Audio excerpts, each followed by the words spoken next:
Todos estamos destinados, antes de ser, ya está escrito quiénes podemos ser, la diferencia es la elección, en base a ella se forjará nuestro destino, minuto a minuto vamos cambiando nuestra realidad, y como esta es compartida, la realidad de muchos.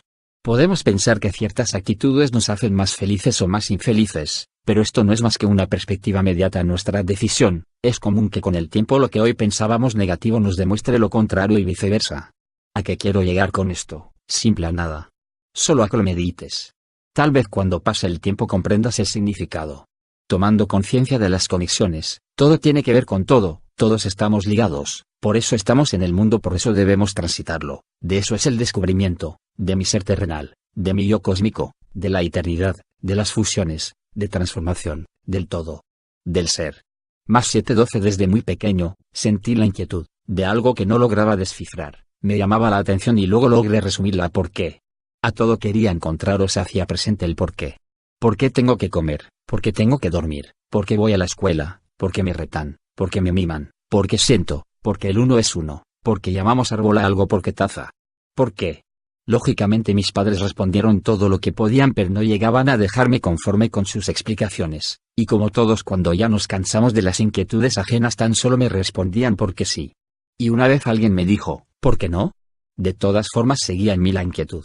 Una tarde viendo un árbol y meditando su porqué, imaginé los primeros que lo nombraron así, y al ponerse de acuerdo en referirse a esto como tal e incorporar su imagen, estando varios de acuerdo impusieron lo que podemos entender que es la verdad. Entonces desperté a la verdad del habla, que no es otra cosa que la aseveración de algo compartido por más de uno. Que compartan capacidades semejantes. Entonces si decía árbol, otro u otros sabían lo que decía y comprendían mi mensaje. Si decía taza, en el otro y hasta en mí vendría su imagen a mi cerebro y sabía o entendía taza. Así entendí cómo nuestro lenguaje condiciona nuestro pensamiento y hasta nuestra visión. ¡Qué maravilla que hay algo! Levantando un dedo viendo el árbol vi que copiaba su imagen o al menos la de su tronco, y si levantaba dos copiaba la silueta de dos árboles, comprendí así la unidad y por ende los números, y poco a poco empecé a comprender todo lo que me rodeaba. Eran simples códigos para poder vivir en convivencia y estar comunicados. Estaba bueno, lógico, debía entrenarme para esto, por eso tenía que ir a la escuela. Esa es la base de nuestro aprendizaje formal para poder ser una persona socialmente aceptable y con un mínimo recurso para transitar el paso por una sociedad.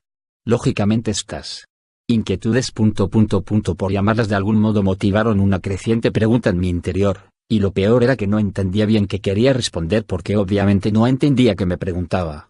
Pero en un momento surgió, no era una inquietud, no era una pregunta, fue un ver. Ver que lo que es no tiene su contraparte, solo es. Árbol es, taza es, sí es, y así comprendí lo inevitable que me acompaña desde entonces, la comprensión de la ausencia, y peor aún comprendí la finitud. Para que algo no esté, primero tenemos que ser conscientes de su presencia, de su ser, de su existencia, solo así percibiremos su ausencia.